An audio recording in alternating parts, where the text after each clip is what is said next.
What's poppin', everyone? VenomousStare. I'm doing a bit of a live commentary at the moment. I'm on this overgrowth facility, I think it's called. I have trouble remembering some of the 2v2 map names, but this is a macro map in general. Really good for Protoss. I think it's like the best Protoss map in the pool. Tons of airspace.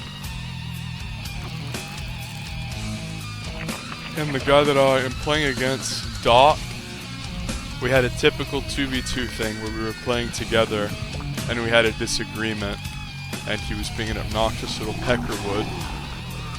And I was jawing back and forth with him, you know. And we re-queued and thankfully,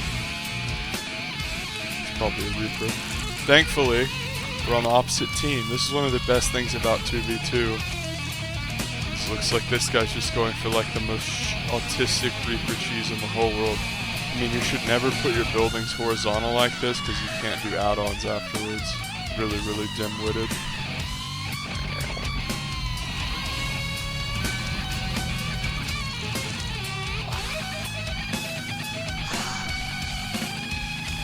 So I need to take the tower here, and it looks like they have some stuff out on the map, so I'm not going to be able to just lay lings laying everywhere.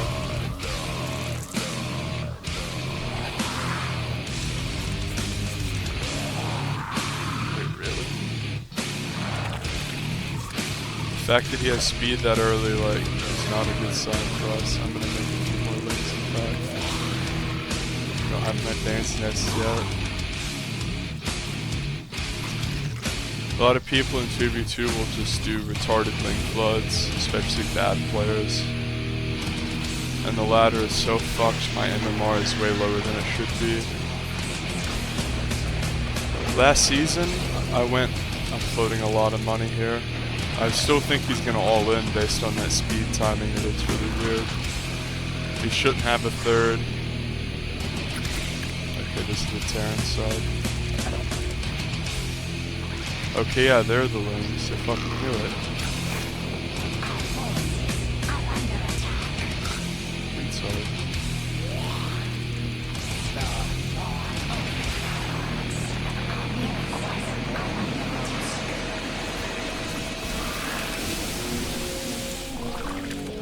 Barely caught that on the minimap at the last second, and despite my poor macro as far as overlords go, I'm winning.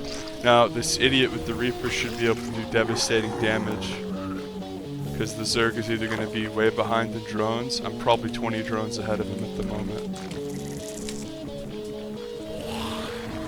So the Zerg's probably going to make more lings, but he has to make the decision between lings and drones. This is so bad to have this many Reapers and be scared of a Hellion like that. You can just grenade. Like just when you have that many Reapers, it's strong because you can spam the grenade. Going for muta here.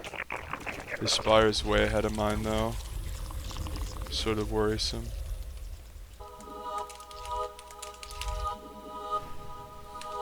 Worthless. Like whenever you see someone position their buildings like this, you can pretty much write them off as worthless and you know it's going to be a 2v1.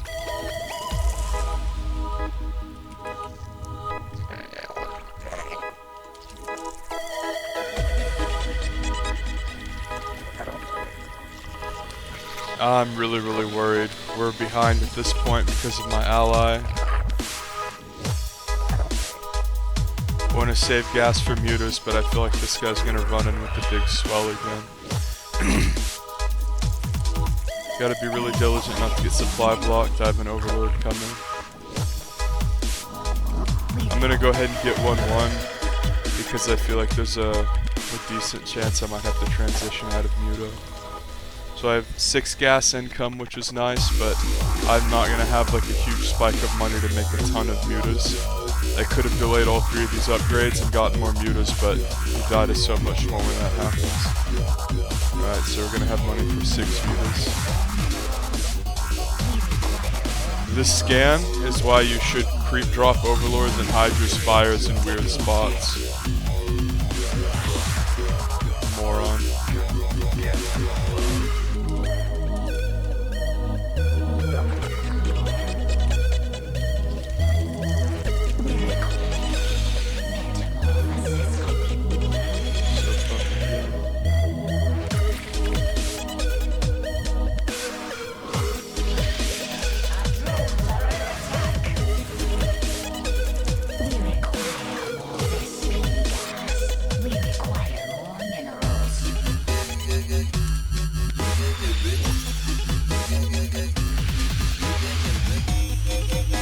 Because natural is least likely to be protected, that's where we're gonna go first.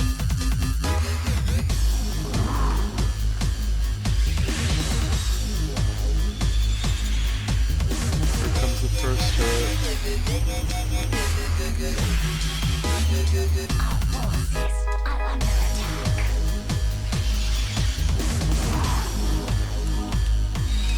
What? It's empty?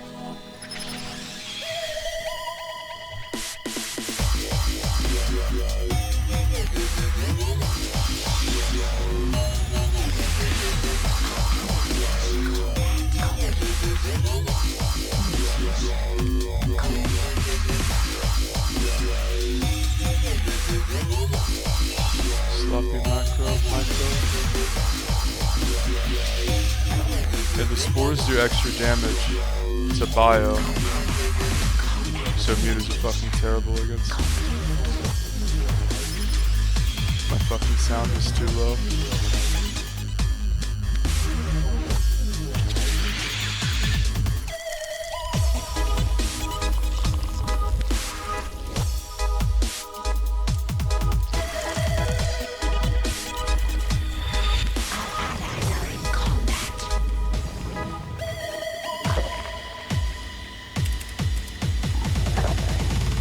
He has a center tower, it's going to be really hard to be active with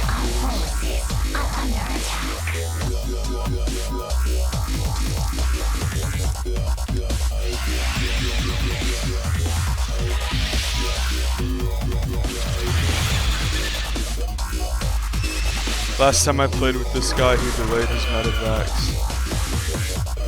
So that means whenever you do muta harass and you can make him stim, it's a big deal. Always eliminate center towers, especially when you're going for harassment-based strategies. After that, add-on should be your next priority. Made him stim again. Still doesn't have this base. Moron. Just gonna dive this turret. Oh. That's not good.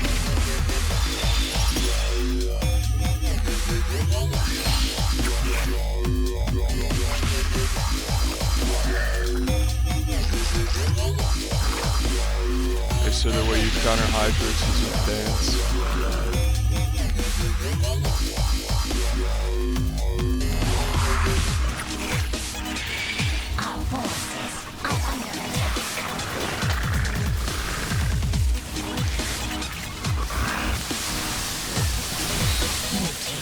Rush.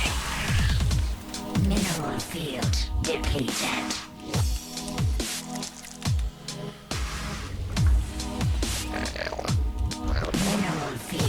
Depleted.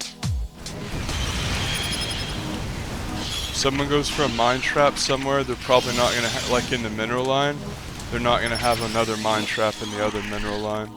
It's just the way it works. Notice he didn't even have enough mines for that to be like a successful trap. It's not 2011, mutas have a passive healing ability. So damaging the shit out of him doesn't mean all that much. Look at this retard's army. We require more minerals. Yeah, this guy's not very good, as I suspected from playing with him and losing last game. Speaking of not very good.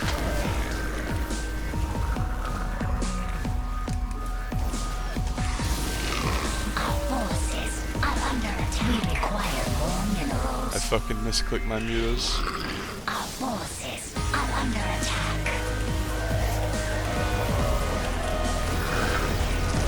We require. Our allies are in combat.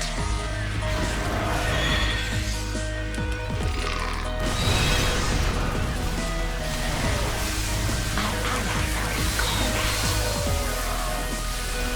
Want to move command the bands into the Hydras. Transition out of mutas and into ultras. 1A, 2A, 3A. I lost a bunch of mutas earlier for no reason. Little bastard.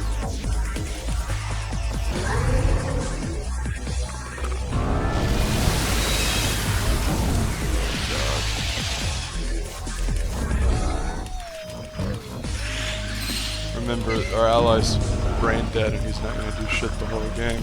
But there goes Doc, who probably still doesn't have this base and has lost probably over 35 workers just to me this game. So at this point, I need to tech into Infestor, Flood Ultra Infestor. I already have Adrenal Glands, 3/3's on the way.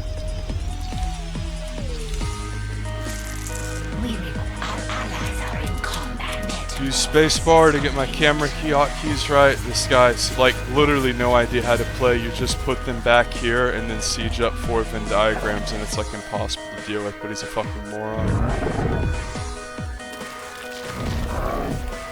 And I'm just being honest. I'm not here to pull punches or blow smoke up anyone's ass. Certainly not some moron who makes Reapers in fucking team games.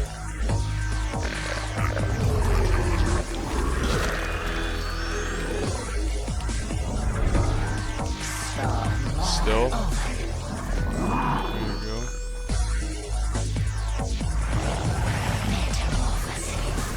It's a super old trick, but well, it's too late. But when your pathogen glands reaches 31, you can make your infestors and they'll pop with energy to fungal. So I need to be real careful. Make another one of these. Because the Zerg is going to have double income and he's going to have a huge power spike.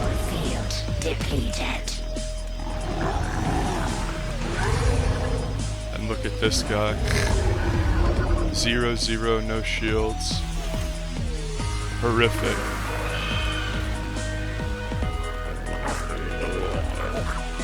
Might as well get this. Look at that. Just awful.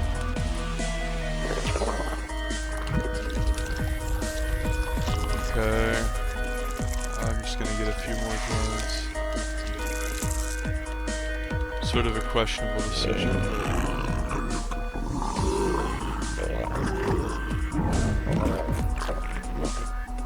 Need OV speed too.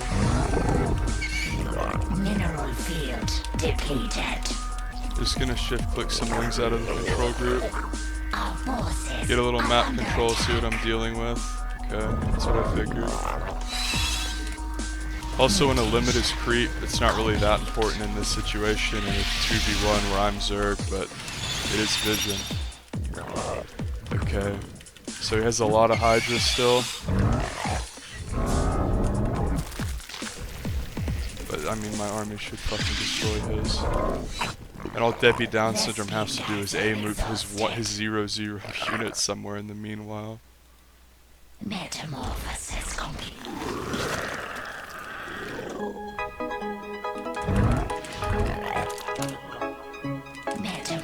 Alright, the Zerg will probably defend this, but the idiot Terran's gonna deal damage on the other side.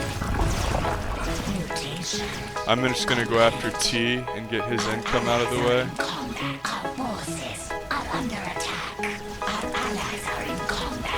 Because this guy has double income and limiting this is just as fucking important.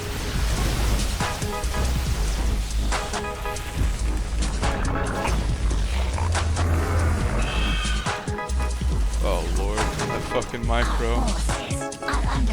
My game's a little bit laggy whenever I fucking have obs up.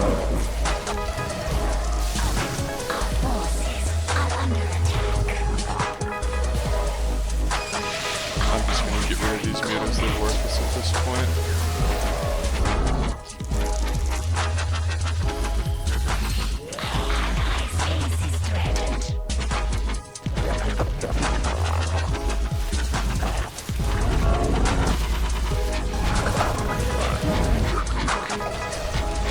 Yeah, off creep. He's fucked. Even if he has 3/3, he'd be fucked. He should leave, the game is over. Thanks, the guy says. Notice this was a good decision to leave the mutas. Because he's not going to produce out of the Terran stuff at this point, like while he's doing a big all-in attack. Notice he didn't have this 4th, I had vision of the 5th. We know he didn't have this because I checked it. The creep was pushed back a little. It's hard to push it back whenever he has that many Hydras and he's keeping them in these two areas. But yeah, mutas are not very good overall. They're like one of my favorite units to use, but they're just not very strong. And this is sort of why. Let's just check out the replay.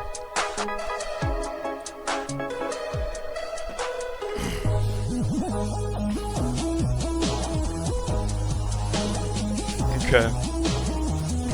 So, retard ally, no idea how to play. I mean, this is just like, look at this depot.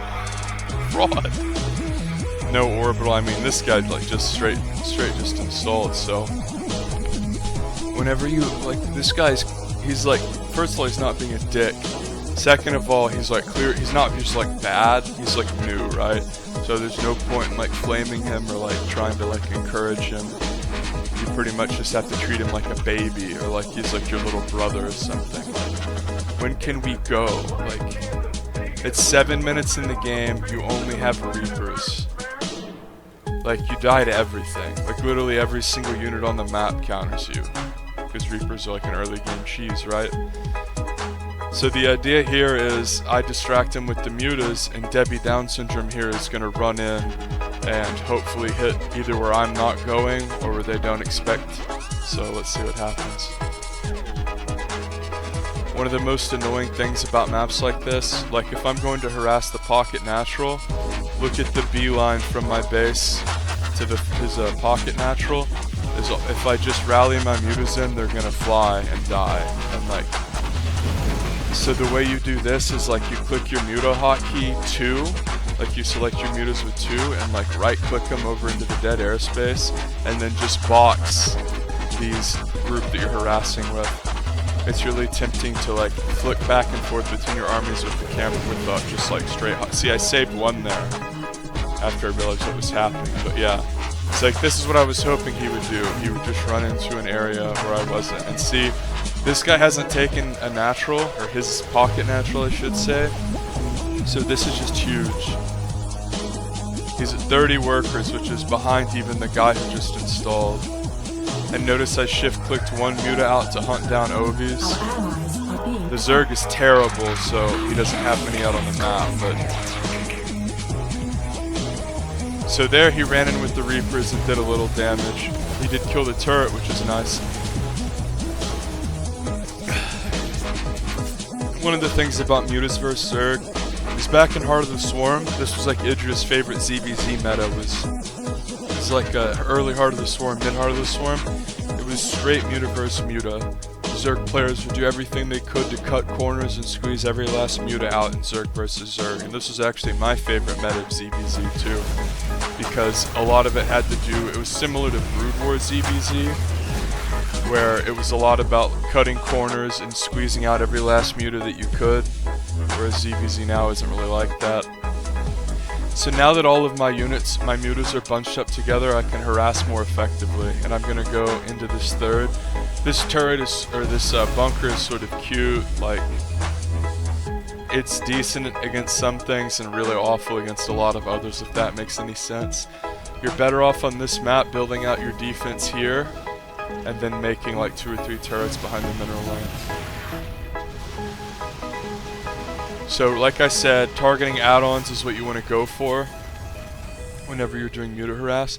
And this is something that Idra would do a lot, was he would target add-ons, and whenever his opponents came to defend the harass, he would sort of run, like wait till they're burning because they're going to take damage over time, and even though this guy reacts pretty quickly, it's gone. So let's see how many mutas I have here. Yeah, I lost 2 muta. Now while that looks like a really droopy hit and it looks like a huge win for the Terran, you have to have 4. In order for a mine trap to work, you have to have 4 mines. You know, if you don't, like, the biggest thing that this does is scare the Zerg.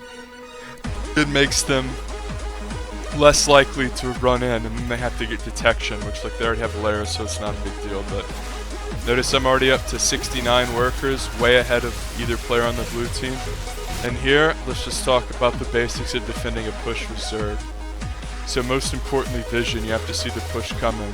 Second of all, getting your units in position. It might have been smart to have a few lings out here or out here, but in 2v2 there's a lot more moving pieces, and I knew that he was going to press up onto my creep and a flank wouldn't be that necessary. So here I don't want him to get in and kill a bunch of drones, and the mutas are almost back. So I'm going to run in with a few lings here to get him to fight the lings, and then I'm going to retreat. I want him to move up a little bit, thinking that's all I have, and then I want to come in with the mutas, have them target fire the hydras, surround him with the lings, and then shove the bands down his throat, ideally onto the hydras. Okay, so run back. There he goes. See how he came forward like that? That allows me to get these bane hits on creep. If he was out here, he would have been able to run off the creep and use the choke. Way harder to hold. It was just an absolute decimation. At this point, I'm pretty much won. Even though he has lair, he's on 2 bases, he's oversaturated, no 3rd base. His ally is very, very behind in terms of workers. Now, remember how I said he delayed medevacs? He just got his first 2 medevacs at 10.5 minutes in the game. Whenever you play with people in 2v2, with and against, you'll start to notice their patterns, and you'll be able to use those to your advantage. Sometimes I'll get into a game with someone in 2v2 on my team and I know what build they're going to do because they do it every game. And then I won't say anything because I don't want to like queer the experiment or like make them like wary, like wait, how the fuck does this guy know what I'm going to do? So I'll basically just watch, and almost every single time I think that someone is going to do something, they do. And see, like here, with that many liberators set up at a ramp, until the tanks come up, you can actually just like throw grenades to keep them from ever being able to kill it. And I lost way less than I thought I did here. I thought I had like 25 mutas. Let's hit back a few times. At 18. Right. I thought I lost like half my mutaflock. So in situations like this where they're both only on 2 bases and they're leaving an insane amount behind to play defense, mutas actually start to lose their value. Whenever you browbeat someone with the mutas to the point where they can't really do anything and they're really far behind eco-wise, a lot of times you want to transition out of the mutas, because what's going to happen in a lot of games is they're going to do push, what I call like a fuck it push, where both players are behind or one player is behind and they just say fuck it, I'm just going to attack, like I'm too far behind to win, like I'm just going to say fuck it and attack. So considering there's anti-air here, and I know I'm pausing, but I want to explain how to engage some of these scenarios with Zerg. So right here, this was pretty simple. You target fire the tanks with your muta, and you run in with the Ling Bane, and you're always trying to detonate the Banes on the Hydras because they're light units, they're squishy, and they're things that can shoot up.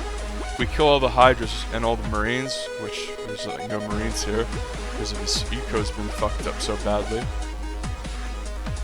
If there's no Marines or Hydras, the mutas just win. So let's see what happens here. Whenever this guy sees me go, like I ping, like if I had just gone in, whatever, but I ping and go in, a good player would have moved these liberators up to help. But this guy's far from a good player. It's weird how like that, like very like sort of, it's not bad this bunker, but like it's subpar, like I said. You're way better off with like one up here with a wall and then turrets. But this is just like, it worked out because this idiot never stopped making Reapers. And this dot guy loves Widow Mines. And whenever you play Mutiling Baneling, it is so easy. Sorry, I didn't have my playlist up. Like I said, it's so fucking easy when you're playing Mutiling Bane to take really costly engagements and make huge mistakes against mines. This is why, again, back in the Heart of Swarm days, in the very beginning, when the Widow Mine and Hellbat were both way stronger than they are now, Zerg was going Mutiling Baneling, and it was so hard for Zerg to win and close games out because the Mind Splash was even worse than it is now and even more punishing. And I think one thing that you can see throughout the history of StarCraft 2 is Zerg players out of all 3 races are, this is just total clown show. So what I was talking about here is if you just fly these over in the airspace and do 4 overlapping Venn diagram zones, the Zerg will never break it. Because all your shit's out here, they have to run like, they have to take multiple shots before the Hydras even get a shot off, and it's just too much DPS. This is just like terrible micro. But what I was saying is Zerg players, compared to the other two races, have had to be really adaptive throughout the course of StarCraft 2. A lot of that is because Zerg is sort of a more reactive race. If we look at Protoss, a lot of what they do is these really sharp builds. Protoss is the one race in StarCraft 2 where you can truly like follow a concrete build order, and if you execute it well, like you can rank up a lot. Protoss is very good at dictating the game, forcing your opponent to react to you. For instance, if you're going for a big Immortal all-in against Zerg as Protoss, the Zerg can't just be, you know, making a little bit of roach and not really scouting that well, because if that attack hits him, he's going to die. Terran is more about tempo control and harassment. Zerg is a lot about map control, scouting, making a ton of workers. And that's sort of why I like the mutas so much, is because whenever you're playing Zerg, a lot of it is about controlling the map, and mutas allow you to not only control the map, but actually control the tempo and harass. Out of all three races, Zerg definitely has the least amount of tempo control out of all the races. If you look at the Warp Prism, which is literally the best unit in the game, if you look at the Medevac, which I think is like one of the best units in the game, it might be the best Terran unit. I know that sounds sort of weird because it doesn't attack, but you compare it to the dropship in Brood War. So a dropship in Brood War doesn't heal, and you have to you can't like double pump it like with the reactor. So that means that like you have to go out of your, it's like you have to tech up to dropship. It's like a build. Like a Terran Medevac, you're gonna get a, like even if you're going mech, it's good to get a couple for Hellion Hellbat drops to repair Hellbats. But anyway, so we see a lot of Hydra here. Whenever you're this ahead, I was at like 180 supply a second ago, and if we go to production, I'm still building stuff. Whenever you see a big army like this and you have a lot of dead supply like in these mutas, well, the last thing you want to do is run in with too few ultras, too few infestors, and lose everything. Because this guy has double income. Like, we see how much money he has. Even though this guy's been harassed severely, he has 2 bases to work with. If this guy was more talented, these gases would be properly saturated, and this base would have been lifted out here and made a PF, or shit, even fucking pocket base taken. It's so bad. So like, look how this, when you see an arc that big, it means like they don't know how to stutter step. And then he like got all of his stuff clumped up real big. It's just so bad, like he can't even do the basics. Okay, so notice how he moves all of his Liberators out here where they're going to be vulnerable, and then the Zerg, for whatever reason, like, uses Infested Terran, and like, because this red Terran doesn't have upgrades, the Zerg's just going to walk over him. But 3 Fungals there wipes that army for literally like 10 supply. This was bad. I mean, I only lost 1 Infestor, but like, I tried to do 1A, 2A, 3A up there, and I misclicked. And like I said, the mutas at this point in the game are dead weight. Even though I've done a good job of upgrading them, they should be used in situations like this. Notice I did a Shift A move. This guarantees that while I move my control groups 1 and 3 back to my main base, and my opponent, or my ally's third, which I'm trying to defend, which I just noticed is a PF, which he's not repairing. Again, another testament to this player's ability. Basically what happens is these mutas on a Shift A move command are going to kill the Terran base. So I didn't need to bring the mutas back. Mutas would have been worthless for holding off a Hydra army that heavy. So anyway, if you enjoyed the commentary, make sure to subscribe for more. And I don't preview these replays beforehand, and notice I'm very honest about when the players make mistakes. I'm not trying to sit here and act like this is a fucking GSL game. It's just a useful little ladder game where I try to help you guys understand certain parts of the game. These gases should have been saturated, although by the time that base finished, the game was basically over. I elected not to get any more air upgrades because I wasn't going to go into Broodlord. The guy was so Hydra heavy, and I was just going to brute force him with Ultras. Ultra Infestor is pretty damn good against ground Zerg. Except Lurkers, which like counter everything Zerg makes. Sub for more.